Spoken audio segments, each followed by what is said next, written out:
एक और बड़ी जानकारी तमिलनाडु के कल्लाकुरिची से, जहां अवैध देसी शराब पीने से करीब 100 लोग बीमार पड़ गए और देखते ही देखते लोगों की मौत का सिलसिला भी शुरू हो गया। पहले 5, उसके बाद 10 मौतों की खबर आई और अब बढ़ते बढ़ते ये जो आंकड़ा है वो 34 तक जा पहुंचा है। रिपोर्ट आप देखिए। जहरीली शराब कितनों को करेगी बीमार? सावधान, शराब में जानलेवा मिथेनॉल। अवैध शराब बनी काल, प्रशासन पर सवाल। तमिलनाडु में जहरीली शराब का तांडव। तमिलनाडु के कुल्लाकुरुची में जहरीली शराब पीकर 33 से ज्यादा लोगों की मौत हो गई, जबकि 60 से ज्यादा लोगों का अलग अलग अस्पतालों में इलाज चल रहा है। पुलिस के मुताबिक इन लोगों ने पैकेट में मिलने वाली शराब पी थी। दरअसल कुल्लाकुरुची जिले के करुणापुरम में 18 जून को हुई इस घटना के पीड़ितों में ज्यादातर दिहाड़ी मजदूर हैं। शराब पीने के बाद रात होते होते इन लोगों को दस्त, उल्टी, पेट दर्द और आंखों में जलन होने लगी। इस दुखद घटना पर सीएम एमके स्टालिन ने चेन्नई सचिवालय में बैठक की। उन्होंने मृतकों के परिजनों को 10 लाख का मुआवजा और बीमार लोगों को 50,000 की राशि देने का ऐलान किया है। And the government is very much concerned about it. It involves people, our own people, brothers who have died because of this. So many lives have lost.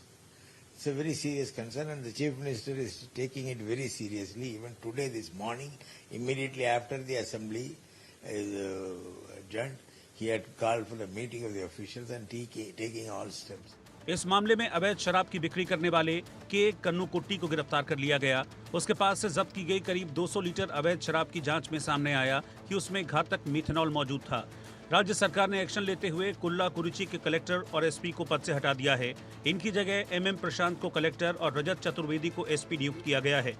इस घटना के बाद एआईएडीएमके ने सीएम एमके स्टालिन से इस्तीफे की मांग कर डाली। वहीं बीजेपी ने भी सीएम स्टालिन को घेरते हुए कहा, ऐसी और कितनी घटनाएं होंगी। It is the second biggest the incident that is happening in Tamil Nadu, that too within a very short period. And already Bharatiya Janata Party is raising its concern about the drug and other related issues. And this kind of the tragedy that is happening, even though the government is running the TASMAC shop. It is not that something that TASMAC is being run by some other agency and the government is not aware about it.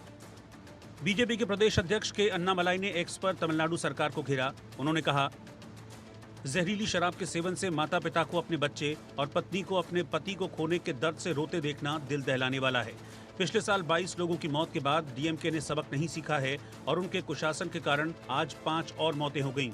DMK सरकार में कोई जवाबदेही नहीं है। उनके मंत्री जहरीली शराब बेचने वालों के साथ फोटो खिंचवाते हैं, उन्हें कोई डर नहीं है। वहीं मीटिंग के बाद सीएम एमके स्टालिन ने मामले की जांच सीबीसीआईडी को सौंप दी है। इसके अलावा कुल्लाकुरुची की निषेध शाखा के पुलिसकर्मियों समेत 9 पुलिसकर्मियों को सस्पेंड कर दिया गया है। केंद्रीय मंत्री एल मुरुगन ने तमिलनाडु सरकार पर सवाल उठाते हुए कहा, ये कोई पहला मामला नहीं है। जहरीली शराब ने पहले भी बेकसूरों की जान ली है। उनकी सीबीसीआईडी जांच अभी तक पेंडिंग है। Last year, such an incident was happened in the nearby district. There also they didn't take any severe action.